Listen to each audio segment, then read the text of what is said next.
Bonsoir, la rentrée se poursuit sur le Grand Canal, votre émission du quotidien en société, ou devrais-je plutôt dire que le stress des parents d'élèves se poursuit sur cette émission puisque je reçois leur bourreau. Il s'agit des promoteurs d'établissements scolaires ou supérieurs privés, des responsables des différentes associations des promoteurs sont sur ce plateau pour répondre à nos questions qui sont les préoccupations des parents d'élèves. Et en face, justement, de ces deux responsables, il y aura aussi un responsable d'association de parents d'élèves. Bienvenue donc dans le Grand Canal où nous parlerons de la disparité des frais de scolarité. Pourquoi faut-il dépenser autant pour inscrire son enfant et pourquoi cette fantaisie aussi dans les uniformes de nos écoles privées au Bénin? La réponse dans un instant avec nos invités. Et sur ce plateau, nous avons M. Darius Awo-Kwedi. M. Darius Awo-Kwedi, il est un instant, j'avais consulté mon papier pour ne pas dire des bêtises. Il est du patronat des établissements scolaires privés du Bénin. Bonsoir M. Awo-Kwedi, c'est un plaisir de vous retrouver. À côté de M. Awo-Kwedi, nous avons M. Virgile Aïe. Bonsoir M. Virgile Aïe. Vous représentez l'Union nationale des établissements privés d'enseignement supérieur du Bénin. En face des promoteurs, nous avons un parent d'élèves. Il s'agit de M. Gilbert Akpo. Il est le secrétaire général de la Fédération des parents d'élèves du littoral. Bonsoir M. Akpo. Bonsoir monsieur. Vous avez constaté que déjà sur ce plateau, le public, il est chaud. Puisqu'il s'agit, on a aujourd'hui deux écoles. Il s'agit de Sainte-Félicité, dont le directeur, M. Bado Todé, j'espère que je prononce bien, Georges, est ici, qui accompagne ses étudiants. Bonsoir, monsieur. Bonsoir, monsieur André. Vous découvrez le Grand Canal. Nous avons un ancien, un habitué des lieux sur le plateau, M. Télésphore Ronyo. Bonsoir. Bonne arrivée, bon retour. M. Télésphore Ronyo est du lycée HIC CETEP. Il nous parlera des filières de cet établissement dans un instant. Mais avant ça, il pourra participer également au débat comme Roméo Acloso, la star des réseaux sociaux qui nous fait le plaisir de figurer sur le Grand Canal. Bonsoir Roméo. Et je finirai cette présentation par ce que cette émission offre de plus beau. Nous avons une Amazon. C'est Fortuna Dialala. Non, Kankobiome. Merci beaucoup. Merci. Alors, on va commencer là, comme ça. Pour point, je vous demande, M. Awo-Kwedi, la rentrée, comment elle s'est effectuée chez vous, dans vos écoles? Oui, merci, le moral des journaliste. promoteurs. J'imagine c'est au beau-fils en ce moment, vous devez être en train de boire du petit lait, parce que les caisses sont bien renflouées là. Merci beaucoup et je vous remercie pour nous avoir donné cette opportunité de parler de la rentrée sur vos plateaux. Mais avant de commencer, je voudrais vous dire que nous, promoteurs, ne sommes pas les bourreaux des parents d'élèves. Nous sommes des partenaires. Nous sommes des partenaires et en tant que partenaires, nous nous entendons très bien pour former les enfants. Des partenaires stressants, non, monsieur, non, monsieur pas du tout. Et puis... non, vous aurez la parole. Je voudrais écouter aussi d'abord. Okay. Des partenaires stressants. Est-ce que vous êtes conscient de ce que les parents d'élèves... Des partenaires stressants, nous sommes stressés pour nos enfants. Et on se demande si, étant aussi parents, nous ne sommes pas dans la même barque. Et les enfants également sont cette situation-là de la même manière que nous autres qui ne sommes pas promoteurs d'école. Il faut savoir ce qui se passe. Il faut se mettre dans la situation, dans la réalité. Et c'est pour ça qu'on invite ceux qui n'ont pas l'habitude et qui ne s'y connaissent pas de venir avec nous faire un bain. Et avec ce bain, on va savoir dans cette émission ce nous. qui se passe. Grâce à vous, M. Awo-Kwedi, vous vouliez développer? Non, tout à l'heure, vous disiez que en nous présentant comme des bourreaux, j'ai rectifié tout à l'heure, en disant qu'on sont des partenaires. Et dans alors, la c'est que vous aurez beaucoup de choses à rectifier parce que dans ce procès qui va avoir lieu, je serai volontiers le juge inquisiteur. Il n'y a pas de problème. Il n'y a pas de problème. Alors, imaginez-vous, monsieur le journaliste, vous commencez la rentrée, vous constatez avec amertume que l'effectif que vous avez l'année passée, il y a chute dans l'effectif cette année. Alors, dans ce cas, est-ce qu'on parle, alors que les charges demeurent, les charges s'augmentent, là, est-ce qu'on parlerait alors de caisses qui sont renflouées, des gens qui n'ont pas pensé à comment terminer l'année dans la mesure où, déjà, l'effectif que nous avons l'année passée et l'année qui a commencé, l'effectif est en chute. Ça fait un problème, nous en parlerons tout à l'heure. Vous avez aussi noté, vous avez fait ce constat par rapport aux effectifs? Absolument. Nous sommes dans des situations différentes. L'enseignement supérieur est en train de s'introduire dans la réalité de la rentrée. Et chez nous, ça s'étend jusqu'au mois de janvier. Tout à fait. Et le stress n'est pas forcément au niveau du remplissage des salles. Le stress, c'est la gestion des résultats, puisque vous savez que nous, aujourd'hui, nous sommes assujettis non seulement aux évaluations nationales, mais aux évaluations en interne, oui. mais aux évaluations internationales, enfin nationales, oui.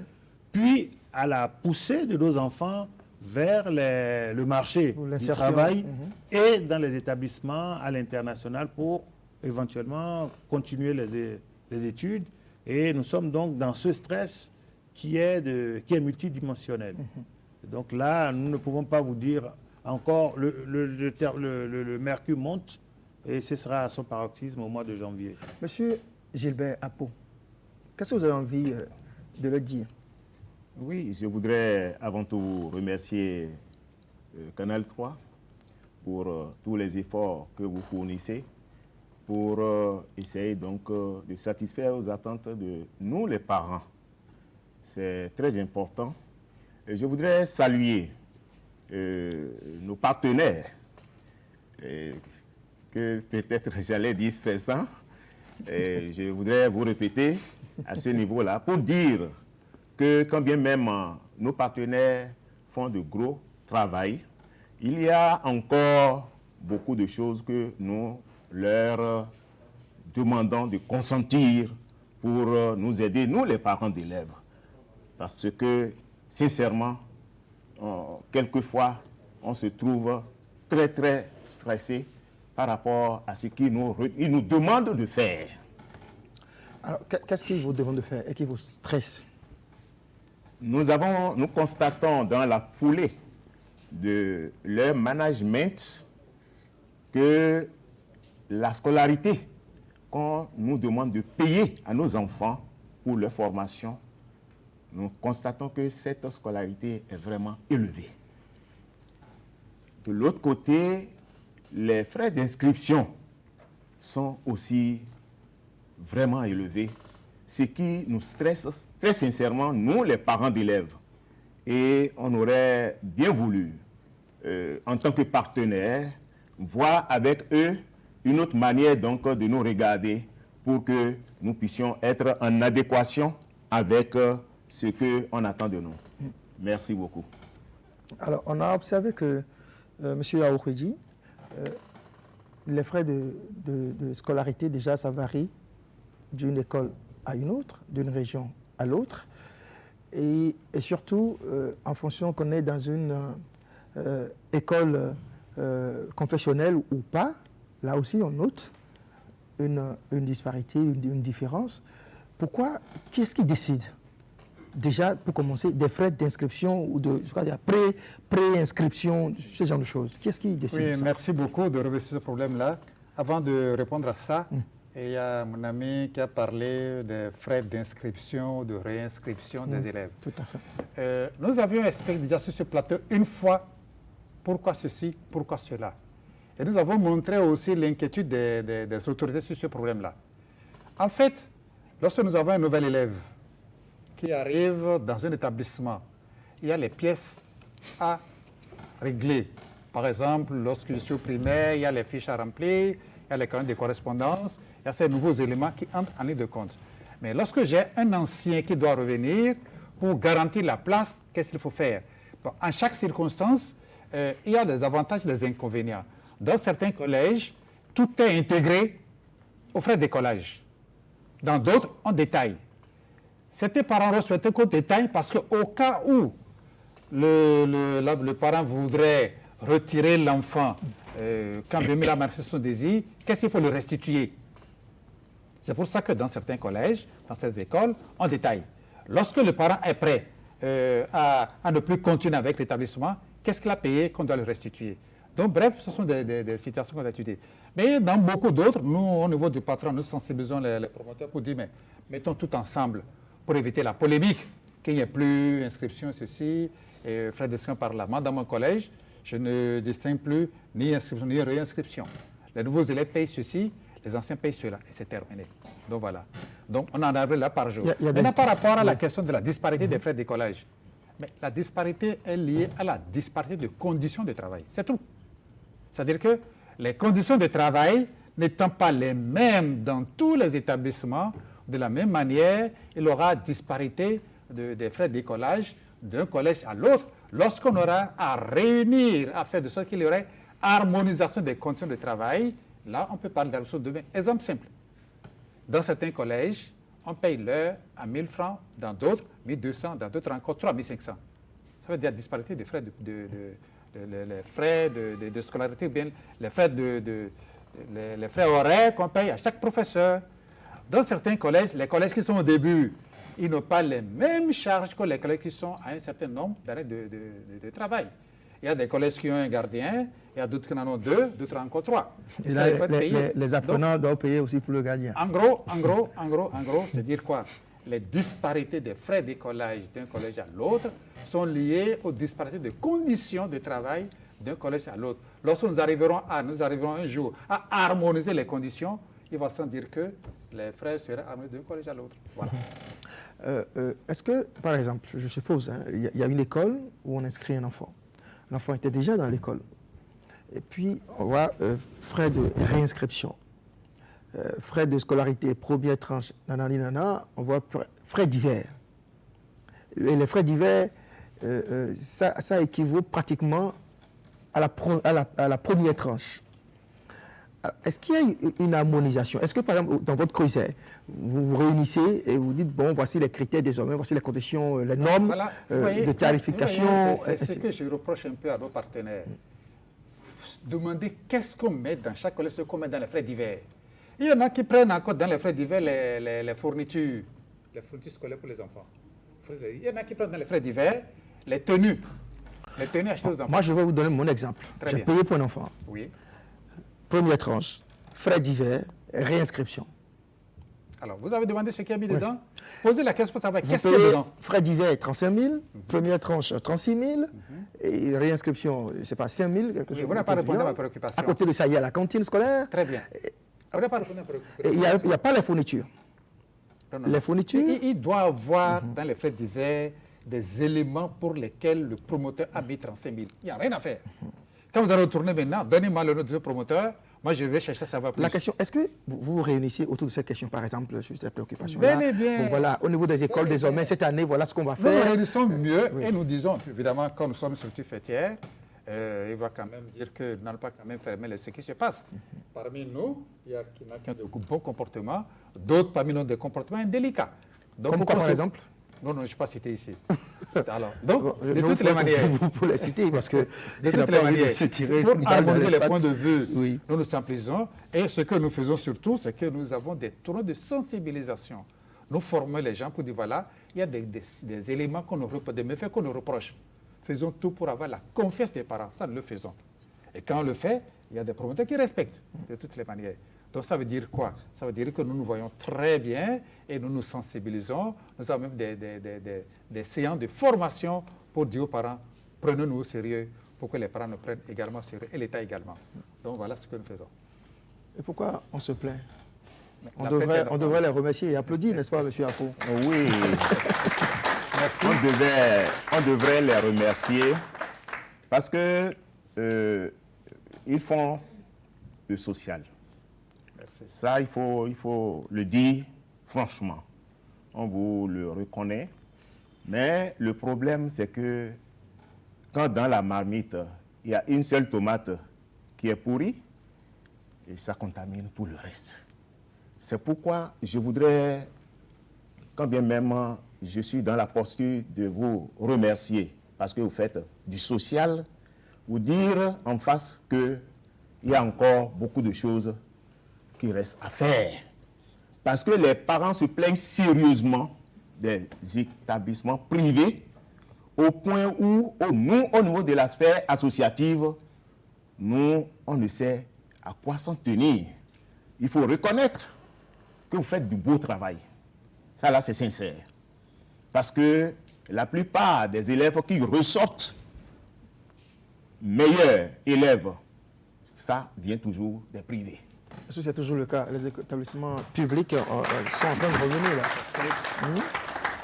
Non, les établissements publics sont en train de faire des efforts parce que le gouvernement est en train de reprendre certaines choses et de remettre à jour un certain nombre de choses, au point où les professeurs qui en son temps s'adonnent beaucoup plus à la formation au niveau des privés, n'ont plus le temps de le faire, ils sont plutôt utilisés correctement au niveau du public. Et à ce niveau-là, si vous ne faites pas bien, il y a souvent ce que nous appelons, enfin, ça vous rattrape. Ça vous rattrape au point où on est même, en tant que directeur, on est même appelé à vous décharger de votre fonction. Il n'y a plus de double emploi. Hein. Il n'y a plus de double tricher emploi. avec la conscience collective. On Il est n'y a plus fonctionnaire, question enseignant de l'État, mais on exerce aussi dans le privé. Alors, du coup, qui sont ceux qui enseignent dans les écoles? Vous trouvez les enseignants où? Oui, les enseignants, nous les trouvons, nous avons des enseignants mixtes. Ah, ils continuent toujours Mixtes quoi? Nous avons nos propres d'être à enseignants. cheval sur les deux systèmes, Ils sont le public et permanents. le privé. Qui sont permanents et qui sont là. Nous payons les recrutants, nous leur payons les cotisations sociales. Nous avons cette catégorie d'enseignants-là. Oui. Nous avons la seconde catégorie que nous appelons les vacataires, que nous prêtons au collège public C'est l'État. et qui viennent travailler avec nous. Donc c'est un peu ça. Alors je voudrais rassurer les parents pour dire que, comme je l'ai dit tout à l'heure, il y a des indélicats parmi nous. Oui. Mais vous savez, la perfection n'est pas de ce monde. Il est vrai, nous tendons vers la perfection.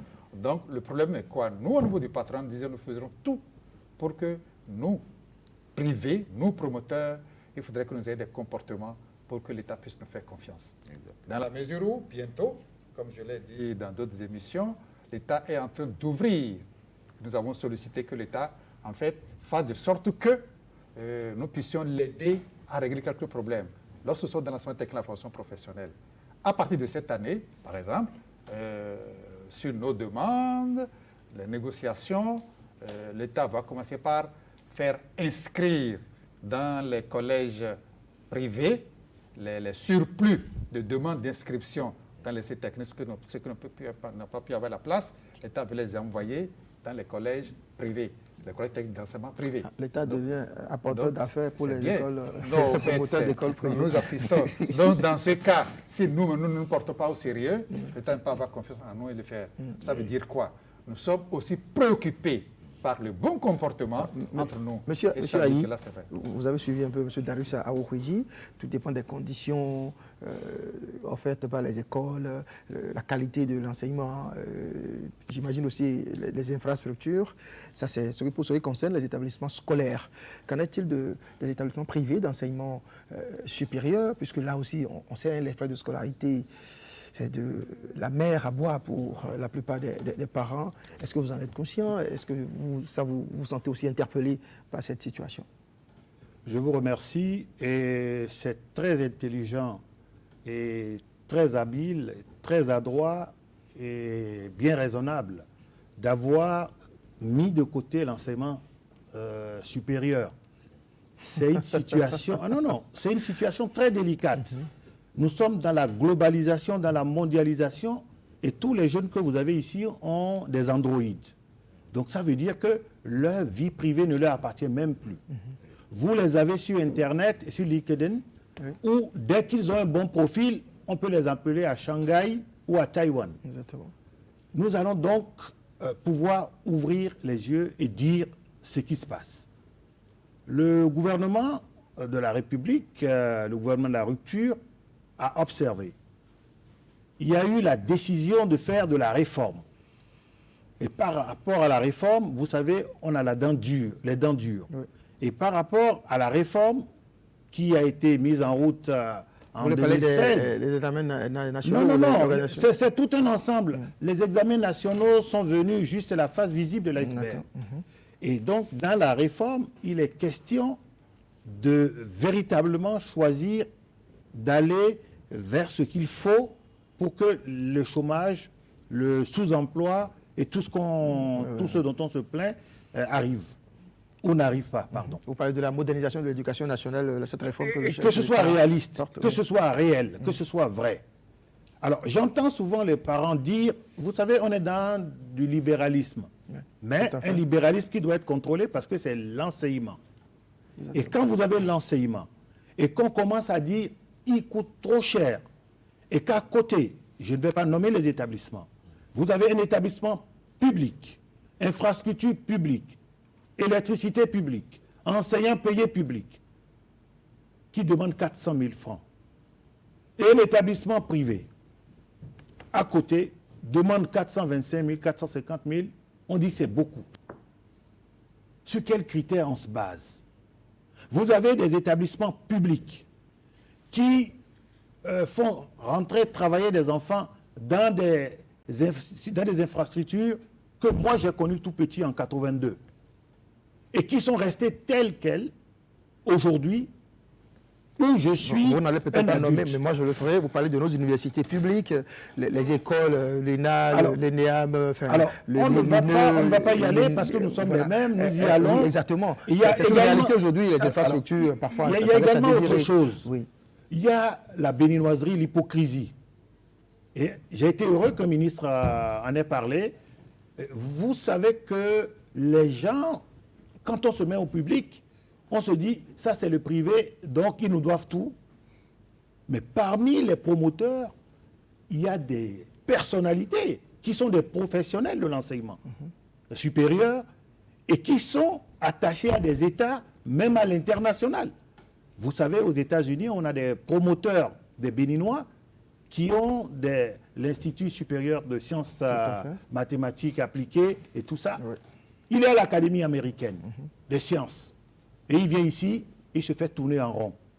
Est-ce que vous pensez que c'est normal? Il fait travailler ses enfants, par exemple, sur un ordinateur, un modèle IBM AS600. Pour les travaux pratiques, il peut faire des calculs. Vous faites travailler sur un Pentium 3. Et vous voulez que les enfants fassent la même chose? Je suis d'accord avec le parent qui dit il faut continuer à mettre de l'ordre, aussi bien dans le privé que dans le public. Aujourd'hui, le gouvernement est clair. Il n'y a plus d'enseignement supérieur privé et il n'y a plus d'enseignement supérieur public. Nous sommes soumis aux mêmes règles. Et le gouvernement a très bien fait et les dirigeants des universités publiques ont compris et sont en train d'accompagner. Parce qu'aujourd'hui, vous imaginez que l'État et le CAMES, le Conseil africain malgache de l'enseignement supérieur, permettent à des établissements de présenter, même sous la couverture des universités publiques, des enseignants à la titularisation, à la maîtrise de conférences. Ce sont de grands pas. Aujourd'hui, ce qu'il est question de faire, c'est que le gouvernement continue sa pression tout en écoutant. Mais parfois, quand vous évoquez ces questions aujourd'hui, les exigences de l'éducation dans le monde actuel, c'est bien, c'est pertinent, sauf que dans certains établissements, c'est que des slogans. Ils n'ont pas les plateaux techniques qu'il faut pour justement offrir une éducation aux normes actuelles. Quand vous tenez vos discours, on vous entend, vous dites, bon, désormais, il y a telle exigence auxquelles on doit répondre, mais tous ne respectent pas cela. Absolument, mais qu'est-ce qui se passe? Celui qu'on envoie inspecter n'a pas lavé la devanture, n'a pas balayé la devanture de sa maison. Donc, il vient d'un établissement où il y a la carence et il vient exiger la qualité. La qualité aujourd'hui, l'État n'est pas fondé à demander un certain nombre de choses aux promoteurs privés, puisque nos universités aussi ne sont pas tellement... Non, il faut demander à tout le monde. C'est ce que vous voulez dire. Non, aujourd'hui, le gouvernement est en train de demander à tout le monde de se mettre ensemble. Vous savez aujourd'hui que les universités publiques sont en train d'accorder des partenariats aux universités privées pour une mutualisation. Oui, mais malgré cette vacuité technique qu'on peut noter dans les établissements publics, est-ce qu'il y a aujourd'hui dans notre pays des établissements privés d'enseignement supérieur qui sont plus équipés que le public? Alors là, largement. Je vais vous donner des exemples.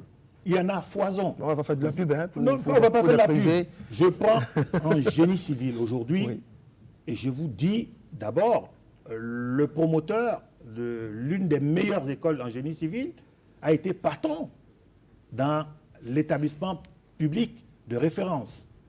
et ils sont imbattables. Vous allez en audiovisuel et en communication, et vous savez, vous êtes du domaine, 80% ont été mis sur le marché par un établissement. Vous m'avez dit, et je vais respecter la déontologie, je ne ferai pas de pub. Vous parlez des analyses biomédicales aujourd'hui. Les gens ne savent pas que dans l'analyse biomédicale, il faut que les gens maîtrisent les réactifs. On a vu pendant la Covid ici. On apprend aux gens à lier sur des microscopes, à transcrire, et c'est terminé. Alors qu'aujourd'hui, on est en 2022, il faut que la personne qui se retrouve dans un labo, chef de labo, avec un master, puisse, par exemple, lorsque le patient est chez le malade, dire tentative de suicide ou dans un coma, qu'il puisse faire un screening toxicologique. Ça ne se fait pas. Et les gens vous diront, comme ça ne se fait pas dans le référentiel du public, qui est la référence, il ne faut pas le faire. Non. Et voilà, donc sur le marché, il y a ces confusions. Vous avez des établissements aujourd'hui qui sont arrimés, leur diplôme est compté immédiatement dans des universités classées au top mondial de Shanghai. Et ces établissements sont nombreux dans le privé. Et quand vous les prenez, aujourd'hui, on est en train de faire le pipeline du Niger jusqu'ici. On est allé chercher des étrangers, des Indiens et autres. Il y a des établissements ici qui font. Il n'y en a pas beaucoup, mais un ou deux. Si on a dû aller chercher de la main-d'œuvre ailleurs, c'est parce que justement sur le terrain, on n'en a pas trouvé. On n'en a pas trouvé parce que le peu qu'il y a là n'a pas été valorisé et s'est retrouvé dans les multinationales. Vous prenez aujourd'hui les compagnies pétrolières multinationales sur toute la côte, depuis la pointe de Sangomar au Sénégal jusqu'à la clave de Cabinda en Angola. S'ils ont moins de 40 ans, ils ont été formés au Bénin, s'ils parlent français. Ils ont été formés au Bénin. Ça, et je vous le dis. C'est incroyable ce que vous dites là. Ce que je dis, appelez tout de suite Oryx et demandez, appelez la société qui supplée aujourd'hui à Sonacop, la seule entreprise qui soit en démarche et qui soit accréditée, le seul laboratoire accrédité. Quand on parle de laboratoire accrédité, c'est la 17025 en ISO. La seule structure, elle est privée. Et elle est universitaire. Et elle est béninoise. Et elle est béninoise. Je ne ferai pas de publicité. Aujourd'hui, quand vous parlez de criminalistique, vous avez vu, on a le terrorisme aujourd'hui. Aujourd'hui, il faut faire de l'analyse projetée. Les universités, l'université d'Abomey-Calavi est très avancée. Mais comment ça se passe? C'est un arrimage avec l'établissement privé. Et vous allez voir, avec le coup de main que le gouvernement a donné depuis décembre 2021, où le président de la République a redonné le courage à la technologie dans l'enseignement supérieur, vous allez voir ce qui va se passer. Les dépôts de brevets sont en train de se profiler. Le gros souci, c'est que le promoteur de l'enseignement, à tous les niveaux, est considéré comme un commerçant. Le gouvernement est en train de faire un gros effort. Je peux dire, au nom de l'enseignement supérieur privé, que les acharnements fiscaux ont pratiquement disparu. Depuis 2 ans, on a une accalmie. On est en train de dialoguer pour qu'on nous dise, parce qu'il faut quand même payer. Mais si les gens veulent payer. Et ce qui me fait parfois sortir de mes gonds, c'est que dans ce même pays, vous dites aux gens de payer 400 000, ils acceptent de payer 600 000 dans le public.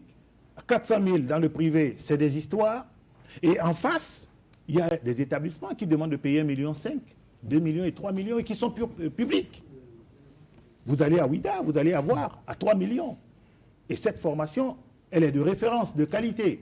Mais vous avez également dans le privé des enseignants, et surtout depuis qu'il y a eu Covid. Et vous savez, il faut régler certaines dichotomies, certaines errances technologiques. L'école à laquelle vous faites allusion à Ouida, ce n'est pas une école régionale? Ben, une école régionale qui est devenue nationale. Depuis 2010, ce n'est plus régional. Et depuis un moment, c'est le budget national qui alimente. Et si vous voyez le profil des enseignants, les mêmes enseignants ou leurs homologues interviennent dans les établissements privés. Et ça a un coût. Vous savez, on est en train d'aller dans le LMD. Tout ça, c'est pour nous dire que en fait, l'enseignement supérieur privé chez nous ne coûte pas cher, en tout cas pas plus cher que le public. C'est bien ça. Je résume bien. Absolument, absolument. Et malheureusement, les parents sont en train de créer des précédents où l'opinion publique surtout, la presse, l'opinion publique, où tantôt on vous dit pourquoi on est déjà inscrit une fois et il faut réinscrire. Le président l'a dit tout à l'heure. C'est pour garantir que les gens viendront, parce que gouverner, c'est prévoir. Et il faut prévoir le nombre de places pour ne pas rejeter d'autres et se préparer. Ah non, là, vous n'allez pas me convaincre aussi facilement. Oui. Vous dites, c'est pour garantir que les gens reviendront. La réinscription, nous parlons de la réinscription. Absolument. Mon enfant était déjà dans l'école, il passe en classe ou en année supérieure, et quand je viens au début de l'année, je dois payer une réinscription. Alors, et on me dit que c'est pour garantir... Non, justement, c'est à quoi? Écoutez, il faut que le gouvernement dans ce pays fasse l'effort de faire l'apprentissage du LMD, le principe du LMD. Le LMD fait que l'inscription est semestrielle. Donc, à chaque semestre, vous pouvez dire le semestre prochain, je ne serai plus à l'établissement A, je suis en train d'aller à l'établissement B. Donc, vous êtes inscrit pour ce semestre. Le semestre suivant, vous avez, si bien que les bulletins maintenant sont semestrialisés. Comment voulez-vous avoir des bulletins semestrialisés et ne pas être dans l'inscription semestrialisée? Et c'est ce qui se passe. L'école de référence au Bénin, où tout le monde, les grands ministres, les grandes personnalités envoient les enfants, c'est l'école Montaigne. Allez à l'école Montaigne, allez leur demander. C'est le système international qui est là, puisqu'on les copie. Je sais que de l'autre côté, ceux qui les grands ministres, les mauvaises foi vont dire ce n'est pas la référence. Mais dès qu'ils auront l'argent, ils vont envoyer les enfants là-bas. C'est une réalité. Donc il y a ça. Sauf que le second c'est parce qu'ils en ont les moyens à envoyer son enfant à aujourd'hui, vous savez, l'éducation, je vais vous dire quelque chose qui va vous choquer. L'éducation, il ne faut pas s'amuser avec. Je vais vous donner les BTS. Aujourd'hui, un BTS ne vaut pas plus qu'un BEPC du temps où nous on allait à l'école. Oui. Les enfants ont fini le BTS. Ils avaient à payer 350 000. Les parents ont payé difficilement. Le jour de la remise, de la soutenance, comme ils le disent, de la présentation de leur projet, ça c'est des lapsus intolérables aujourd'hui dans le milieu de l'enseignement supérieur. Il finit, et vous voyez, 2 bâchets remplis de riz, des sandwichs et des boissons. Vous prenez la calculette, vous comptez tout de suite, vous êtes à plus de 350 000. Alors que l'enfant a d'autres défis, il faut faire les stages et il faut pouvoir s'insérer. Je pense qu'il faut être sérieux. Il faut être sérieux. Et il faut savoir que je mets mon enfant dans un établissement de stade 1, j'assume. Si je vais aller au stade 5, vous savez, il y a beaucoup de parents dont les enfants ont 16 ans. Ils ne peuvent pas les envoyer à l'extérieur. Ils en ont les moyens. Mais pour envoyer un mineur, aujourd'hui, c'est tracassant. Ils acceptent de les mettre dans des établissements et où l'enfant, après 2 semestres, va continuer son 3e semestre à Philadelphie. Je vais également vous dire autre chose. De toute façon, on n'allait pas vous faire des amis ce soir parce que les sandwichs, c'est un rituel. Oui, mais il faut qu'on soit le niveau. Il faut qu'on soit conséquent. Vous avez des établissements ici, je ne vais pas donner le nom, mais je serai obligé de donner. Parce que cet établissement est obligé, étant une franchise, est obligé de payer 200 millions par an à l'établissement référence à l'international. Les enfants sont contents d'avoir le parchemin. Tout à fait. Et comment est-ce de cette référence-là, justement. Vous voyez? Oui. Mais je ne dis pas qu'il n'est pas question, et nous à l'UNEPES, c'est clair, il faut faire, et la Direction générale de l'enseignement supérieur nous accompagne, il faut faire la salubrité. Parce que c'est de l'avenir de nos enfants. On va vous permettre de souffler un peu, monsieur. Vous avez beaucoup parlé, monsieur Aïe. Alors, monsieur Ako, vous souhaitez réagir déjà? Je réclamais la parole pour non seulement remercier monsieur Aïe pour les efforts fournis au niveau donc, de l'enseignement supérieur. Mais vous le remerciez? Est-ce que c'est parce que il vous a convaincu? Non. Je vais vous expliquer pourquoi je le remercie. Oui. Il est en train donc de développer un certain nombre de thématiques qui nous convainc à des endroits donnés, mais qui nous remet en cause à d'autres endroits. Oui. Est-ce que vous voyez? Monsieur Aïe a abordé des questions pièges, des questions qui nous soulèvent, qui nous révoltent, j'allais dire, nous les parents d'élèves, mais c'est des connaissances qu'il faut valoriser. Est-ce que vous voyez? Moi, je voudrais proposer à M. Aïe, pendant qu'il est temps, de le faire, de bien vouloir associer ses siens, vous êtes le président, que nous respectons beaucoup, associez vos siens, et produire un certain document qui pourrait, que l'État béninois, le gouvernement béninois pourra exploiter pour corriger un certain nombre de donnes que vous estimez ne pas être en adéquation avec ce que vous développez, ce que vous attendez du gouvernement. Moi, j'aurais souhaité un truc du genre. On va continuer sur cette discussion. Je voudrais réagir avant que monsieur, par rapport à ce qu'il a dit, les idées ne manquent pas au niveau des privés. Voilà. Que ce soit maternelle, primaire, secondaire, supérieure. Oui. Les idées ne manquent pas. Monsieur Aïe l'a dit tout à l'heure. Mais le problème fondamental, c'est quoi? Chaque État a une politique en matière d'éducation. C'est que l'État choisit la politique qui l'arrange, n'est-ce pas? Il y a dans d'autres pays, l'enseignement privé n'est pas autorisé. Mais dans d'autres, l'État fait appui sur les privés pour développer le système éducatif. Donc tout ça là, ça dépend du choix de la volonté politique de l'État. Les idées n'en manquent pas. Mais si l'État dit, je veux aller dans le sens où nous avons, il n'y a pas de souci. Là, on adopte la stratégie conséquente. Mais si l'État, à un moment donné, choisit, là, on va bien, M. Aïe, sujet menti. Ça dépend de la stratégie, de la volonté de l'État dans ce domaine-là. Nous sommes disposés à donner des idées, à faire des propositions pour accompagner le développement économique. Sur cette question, on va donner la parole tout à l'heure à M. de Sainte-Félicité, je crois que c'est bien ça, à Sainte-Félicité, et à M. Onyo. Dans un instant, le temps de permettre quand même à l'Amazon de dire un mot dans cette émission. Vous nous offrez une petite pause pour faire un tour à la régie.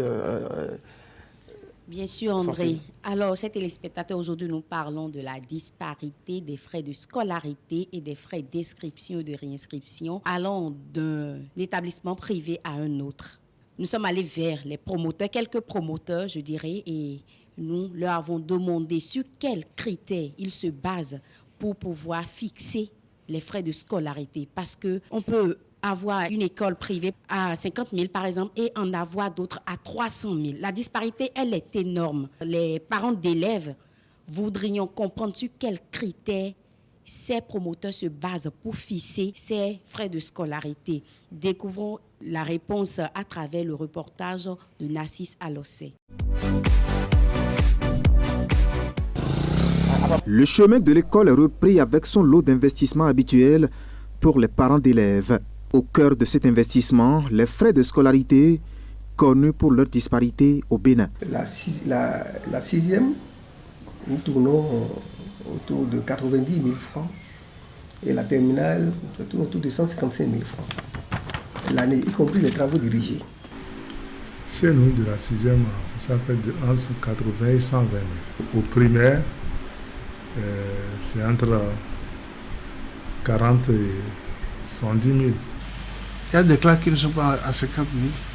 Le secondaire, bon, il y a des taux de 70 000 que nous pratiquons. 150 000 dont je parle là, on ne réclame plus les taux, les frais de TD, les frais de révision, on ne réclame plus. Ça couvre tous ces frais-là. Disparité constatée donc dans le même espace géographique. Et un peu comme dans le secteur privé, les montants des droits d'écolage varient aussi dans les établissements du public, surtout d'un département à l'autre. Lorsque nous prenons les départements de la Takora et de la Donga, les apprenants payent 10 000 francs comme frais de scolarité dans les lycées et collèges publics. Lorsqu'on prend l'Atlantique et le littoral, ça fait 15 000 francs. Lorsqu'on prend l'Ouémé et le plateau, ça fait 14 000. Et pour les autres départements, Zoukoline, Mono-Koufo, Borgo Alibori, ça fait 12 000. Des montants qui, selon les syndicalistes, ont été fixés par arrêté ministériel dans les établissements publics. Mais lorsque nous avons poussé notre curiosité d'en savoir plus, toutes les portes du ministère des enseignements secondaires, techniques et de la formation professionnelle nous ont été fermées. Nous sommes contentés alors des ébauches d'explications de notre interlocuteur. Cela se justifie par le niveau de développement de chaque localité. Parce que le niveau de vie n'est pas le même dans tous les départements. Il y a des départements qui continuent d'être encore des zones plus ou moins rurales. Et il y a des départements qui abritent beaucoup de communes urbaines. Donc c'est en fonction de cela qu'un arrêté ministériel a fixé le montant des contributions par département. Dans le secteur privé, en revanche, la fixation de ces frais de scolarité ne repose sur aucun acte administratif. Chacun reste dans son coin, il fixe. Il fixe selon les moyens qu'il a mis pour investir. Seulement se défend le patronat des écoles privées. Cela se fait en fonction du contexte de chaque établissement. Il y a les écoles bilingues où les enfants font 2 programmes. Le programme béninois et le programme soit du Nigeria ou bien du Ghana, où les enfants vont composer dans l'un de ces pays-là, et ils vont composer le BBC de anglophone, et quand ils passent en 3e, ils composent pour le Bénin. Il y a la charge, la masse salariale des professeurs, les maîtres, le personnel administratif, l'administration. Donc on a tenu de tout cela. Entre la situation géographique et l'offre de formation, les taux sont fixés dans le privé. Dans le rang des usagers, beaucoup s'emploient chaque année à honorer leurs engagements vis-à-vis de ces lieux de formation, malgré cette disparité des frais d'écolage.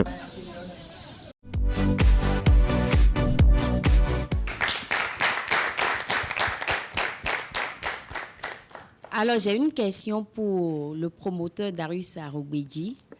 Attention, Aourkwedji. Aourkwedji, pardon, autant pour moi.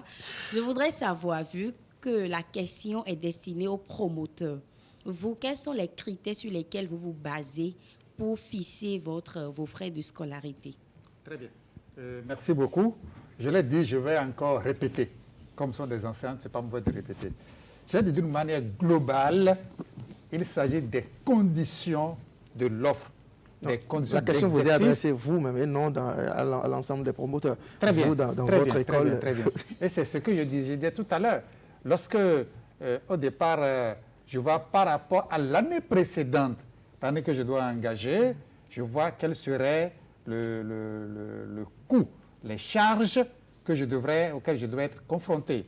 Le salaire des enseignants, les obligations de la caisse de sécurité sociale, le matériel, le personnel de soutien, le personnel permanent. Je prends tout ça en compte et je fixe. Mais il arrive des fois même le taux, le coût que j'ai fixé est inférieur à ce que j'arrive à recouvrer en cours d'année. Et ça pose des problèmes. Autrement dit, cette année, dans votre école, les frais ont augmenté, puisque vous avez dit à l'entame de cette émission que l'effectif a diminué. Non, l'effectif a diminué. Vous avez dû augmenter le frais pour faire face aux charges. Non, je ne m'attendais pas à ce que l'effectif diminue. Monsieur, il voulait pas la parole. Faites positif, monsieur le journaliste. Là, vous savez la solidarité. Oui, voilà. Lui, il dit que c'est la SBE qui a augmenté. Donc, même si d'aventure, il avait augmenté les frais, il faut comprendre qu'il y a une situation atténuante. C'est pour aboutir à quoi? C'est pour aboutir au fait qu'en fin d'année scolaire, il y a beaucoup de collèges, d'écoles privées, même universités qui sont dans le baba. C'est-à-dire que le mois d'avril, le mois de juin, le mois de juillet, pour payer les charges fixes, on est obligé d'aller à la banque pour demander des prêts. Comment vous planifiez pour que tout ce que les parents payent à la rentrée au cours de l'année ne puisse pas vous suffire pour gérer les vacances, les charges pendant les vacances? Quand on s'approche de la poule bain de coq, on sait quand même qu'il y a des oreilles. Ça veut dire que de loin, les gens apprécient. Et ils se donnent des idées, ils pensent qu'il y a ci et ça. Mais quand vous vous approchez, vous voyez les difficultés que nous avons. Voilà un peu si ce n'est pas aussi rentable, pourquoi les gens investissent dedans? Parce que chaque année, les écoles se créent, les écoles privées, je veux dire, se créent dans notre pays, monsieur Aïe. Pourquoi investir dans une affaire qui n'est pas rentable? Je vais vous répondre. D'abord, c'est un apostolat. Moi, je suis chercheur. Je ne suis pas enseignant. Mais devant le gouffre qu'il y avait, où je vois des gens très intelligents sortir de la faculté des sciences et techniques, brillants, et ne pas toucher. Il fait de la chimie, il ne peut pas savoir comment est-ce qu'on obtient ce plastique. Je dis c'est inconcevable, et je dis il faut le faire pour mon pays. Et si je le fais pour mon pays, tu ne peux pas sortir d'une licence sans avoir fabriqué le plastique et connaître les 4 ou 5 techniques récentes pour le faire. Mais il y a des consommables. vous avez des réactifs petits comme ça qui coûtent 2 millions. Celui qui a choisi d'envoyer son enfant, qui ne fera jamais l'ozonisation pour purifier l'eau, c'est un terme technique, il n'aura jamais l'occasion, et celui qui aura eu l'occasion va l'écrire dans son CV, et le jour où il aura l'occasion, il va s'en aller. Et il ira à cela. Alors, vous avez également posé le problème. Je peux vous dire aujourd'hui, beaucoup d'aventuriers se sont mis dans la chose. Voilà. Le gouvernement est en train de faire de la salubrité, que je salue et que nous soutenons. En réalité, quand on veut bien faire ce job, à la fin, il ne vous reste pas grand-chose. Et l'État, à l'époque, avait bien vu en disant qu'il fallait des non-profit organizations, donc des organisations non gouvernementales. Puis les gens ont commencé à créer des sociétés. Une société anonyme, c'est pour faire des profits. Et c'est là où il y a eu des débordements. Je voudrais également vous dire, au niveau de l'enseignement supérieur privé, vous avez pratiquement 60% des EPS qui sont en faillite et qui sont à terre. Je peux vous dire, concernant... Mais qui continuent de fonctionner. Non. Qui vivotent, tout le monde presque vivote, ou qui sont perfusés ou fermés, vous n'avez que la façade, et ils continuent à devoir ou au propriétaire ou à la banque. Vous avez également une moyenne d'accueillir des apprenants. Non. Et vous avez aujourd'hui également, c'est là encore l'autre pan de la mission de santé, de la mission sociale, ok. Vous avez entre 30 et 60% de taux d'impayés.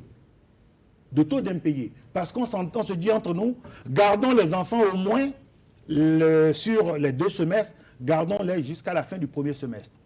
Il y en a dans le technique, par exemple, ils ont appris à lire le bilan, ils disent « Ah, j'ai déjà appris jusque-là, même si je ne peux plus payer, je vais aller me faire embaucher comme aide comptable en attendant qu'on me demande le parchemin. » Vous avez d'autres qui disent « Ah, je sais déjà lire des lames et lamelles, je peux aller être un aide dans un laboratoire. » Ainsi de suite. Et donc après, les parents viennent vous voir pour vous dire on a eu des coups durs. Et je vous assure que les coups durs continuent. Je crois que le président américain, l'ancien président américain, Barack Obama, a fait une de ses études quand il était déjà élu président, il me semble. J'étais aussi une fois avec un ancien syndicaliste, je ne sais pas si on est ancien syndicaliste, enseignant à la retraite, très célèbre syndicaliste, qui fut aussi expert sur cette émission. On était ensemble sur un plateau de Canal 3, quand il a reçu un mail depuis l'Angleterre où on lui demandait de venir contribuer pour l'université, enfin l'école qu'il a formée là-bas. Ça veut dire quoi? On n'est pas tenu de tout payer pendant qu'on est encore en formation. On peut payer plus tard. Monsieur Dossa, quand vous aurez construit votre maison et que votre locataire vous dira qu'à l'approche de sa retraite, il pourra gagner le jackpot. Non, c'est une solution que je vous suggère. Ailleurs, ça se fait. Oui, pourquoi ne pas peut-être envisager... Je vous explique comment ça se passe aux États-Unis ou dans les grandes nations. Vous êtes élève, à l'époque d'ailleurs, ça a drastiquement changé. À l'époque, en France, en Belgique, étudiants, vous avez de petits jobs. Les parents se portent garant et une banque, sachant que le jour où vous aurez le job, vous allez rester et déposer le salaire et tout sera viré là, ça permet de faire du revolving. Ils disent, on accompagne. Aujourd'hui, la mobilité internationale veut que quelqu'un, d'abord, il n'y a plus de contrat à durée indéterminée, le fonctionnariat est banni. De toute façon, un bon occidental aujourd'hui, vous lui dites que vous êtes fonctionnaire, il se moque de vous. Il faut faire 2 ans dans telle boîte, aller négocier. Donc, il n'y a plus cette présence, cette stabilité. Les banques ont des difficultés à l'international. Donc, même aux États-Unis dont vous parlez aujourd'hui, ce n'est plus possible. Et c'est devenu tellement mercantilique que pour passer aujourd'hui dans les grandes universités, enseignants de rang magistral, professeurs titulaires, par exemple, on vous dit non seulement vous avez présenté le travail, mais ou c'est un brevet qui ramène des centaines de millions de dollars à l'entreprise, ou c'est un bouquin que vous avez écrit qui ramène au minimum 1 million de dollars, et c'est à ce prix que vous prenez le grade. Il y a une série de choses. Donc, on ne peut pas superposer. Alors, vous dites beaucoup de choses intéressantes. Hein. Moi, ça me plaît beaucoup. Notamment l'aspect où vous dites il faut être concret désormais. On ne peut pas former un étudiant dans une école technique et qui sort peut-être après une licence sans pouvoir fabriquer ou en tout cas avoir certaines aptitudes. Alors, est-ce que c'est des choses qui existent déjà, qui se font déjà dans nos écoles, dans vos écoles, ou bien ce sont juste des vœux, des souhaits ou une vision que vous exprimez? Parce que nous, on sait qu'on nous a appris dans nos écoles, ça continue d'ailleurs, vous mélangez amidon avec tel chlorure de ci ou de ça, ça donne bleu, violacé, des conneries comme ça, excusez-moi, c'est une réalité qu'on nous a appris et qui continue. Est-ce que vous êtes en train de dire que ça a cessé et que notamment, en tout cas dans vos écoles, on ne fait plus ça et que la donne a changé? Ce qui est clair, les parents, et je le dis devant un parent, ils ont une responsabilité. Il ne faut pas voir des pancartes alignées et dire j'y vais. C'est pareil pour les voitures ou le paracétamol. Quand vous le prenez, si vous allez prendre le Doliprane et vous prenez le paracétamol générique, ça dépend de quel laboratoire a fait ce générique parce que technologiquement, il y a le niveau de pureté. Donc le niveau de purification fera que vous allez avoir moins de déchets. Donc c'est pareil. Quand vous décidez que vos enfants iront à un niveau, dans un standard, vous savez où il faut. Ce que je reproche également aux parents, demandez à visiter les installations. La presse, vous êtes vraiment ceux qui font l'opinion. Mais venez, on ouvre les portes. Venez voir, exigez. Et ne vous contentez pas de prendre des publicités. C'est facile de dire ça sur un plateau télé. Mais vous savez, généralement, les promoteurs refusent, même dans leur propre intérêt. Lorsque vous amenez les caméras ou pour réaliser des sujets, ils refusent. Non, mais aujourd'hui, c'est pas vrai. Pourquoi vous avez l'exception qui va confirmer? Non, aujourd'hui, c'est une obligation. C'est une obligation. Et un dernier point, parce que tel que vous êtes en train de le dire, il faut que ceux qui viennent également s'inscrire, les enfants, qu'on leur montre le milieu dans lequel... On veut les inscrire. Oui, parce que moi, j'ai vu ces cas où les gens se sont plaints. La personne n'a jamais eu un ventilateur chez lui. Et il vient, tout le monde est en pull vert, il se met en pull, mais tient à ce que le clim marche. Et il dit, c'est mon argent. Vous savez, la pratique dans l'immobilier aujourd'hui, on fait une répartition des charges et on les donne à tous les locataires. Donc c'est un peu ça. Si vous faites de l'économie, il y aura de l'économie pour que l'établissement aille un peu plus loin en vous voyant, en vous faisant faire des choses, en faisant venir des enseignants. Parce qu'il y a beaucoup de règles qui doivent changer. Et chez nous, par exemple... C'est important lorsqu'on veut effectivement inscrire les enfants, de chercher à connaître le contenu, quelles sont les conditions hygiéniques, pédagogiques et tout. Vous voyez, ce parent qui vient inscrire son enfant dans une école confessionnelle, on lui demande d'acheter un livret de catéchisme, etc. L'enfant n'est pas catholique, pourquoi on veut lui imposer cela? Mais il a fallu que le parent se porte sur les lieux pour savoir, afin de pouvoir... Sinon, s'il n'a pas souhaité que son enfant aille se bénir dans un enseignement catholique, en tant que tel, il ne peut pas savoir. Enfin, bref, je ne dis pas ça pour faire une contre-publicité à une quelconque école. On va écouter un acteur il est responsable d'établissement technique, Monsieur Rouillard. Vous avez suivi un peu. Notamment, je voudrais vous faire réagir sur les propos de Monsieur Ayi dans vos écoles. Vous formez notamment dans l'enseignement technique. Est-ce que chez vous, vous tenez compte de la réalité qu'il a décrite sur ce plateau? Merci, Monsieur André. Bonsoir, chers téléspectateurs. Je remercie M. Ayi et le président Aoupédi. Alors, tout ce que M. Ayi a dit, c'est de la réalité, c'est de la vérité. Et c'est comme ça, ça doit se passer. Quand on parle de l'enseignement, que ce soit primaire, secondaire, technique, professionnelle ou supérieure, on parle du développement d'une nation. Il n'y a de richesse que d'hommes, je l'ai dit sur ce plateau. À quoi ça sert de faire des économies pour les funérailles pendant que les enfants ont des projets, on ne veut pas les accompagner? Ça sert à quoi? S'il faut investir aujourd'hui, il faut investir dans l'éducation des enfants. Et les pays qui se développent à partir de leur éducation. Allez dans l'Asie. Si les entreprises sont délocalisées pour aller là-bas, c'est parce qu'à un moment donné, ils sont dit, les 4 dragons d'Asie, ils vont former les ressources humaines. Les enseignants sont les mieux payés là-bas. Et toutes les entreprises occidentales sont délocalisées pour aller là-bas. Ici au Bénin, le gouvernement a déjà tracé les routes. Le terrain est balisé pour que l'enseignement technique et la formation professionnelle prennent de la valeur. Parce qu'on parle de la valeur, on parle des ressources humaines qu'on peut exporter, qu'on peut utiliser pour développer le pays. Donc, cher, non, ce n'est pas cher. Moi, je pense que l'enseignement technique et la formation professionnelle que je représente sur ce plateau, au niveau secondaire, n'est pas du tout cher. Nous sommes les moins chers. J'ai suivi tout à l'heure dans le reportage un établissement qui a dit en terminale, ils font jusqu'à 255 000. Il n'y a pas un établissement un lycée privé au Bénin où la terminale est à 255 000. Mais l'État prend combien? Dans ce reportage, on a dit que l'État prend 10 000 francs, 15 000 francs dans l'enseignement général. Mais pour les privés, l'État prend 120 000 francs à titre payant. D'accord? 10 000, 15 000 dans le général, 120 000 dans l'enseignement technique. Les privés devaient être à combien? Au moins le triple là. Nous sommes autour de 200 000 et ce n'est pas cher. Alors on parle, M. Aya parlait de savoir faire quelque chose. Quand on parle du lycée, on parle du CAP, on parle de quelqu'un qui a d'aptitude professionnelle, de quelqu'un qui doit aller en entreprise travailler pour gagner sa vie. Donc on lui apprend un métier. Mais on lui apprend un métier à partir de quoi? À partir des ateliers, des laboratoires, des équipements, de l'électricité, des intrants fongibles, des intrants qu'on ne peut pas récupérer. Quand je prends des filières données, il faut souvent avoir de stock. Si les enfants sont mal formés, c'est parce que peut-être les scolarités ne sont pas à la hauteur. Pour nous, notre cas, je ne vais pas citer le nom du décès avant à moins que vous me le permettez. Oui, nous sommes à la hauteur. Allez-y. Je demande, vous avez estimé tout à l'heure qu'il faut venir vérifier. Moi, je demande que vous venez vérifier nos installations. On est équipé, mais ces équipements ont un coût. Ces ateliers ont un coût pour former les enfants. Donc, je crois que ce n'est pas du tout cher.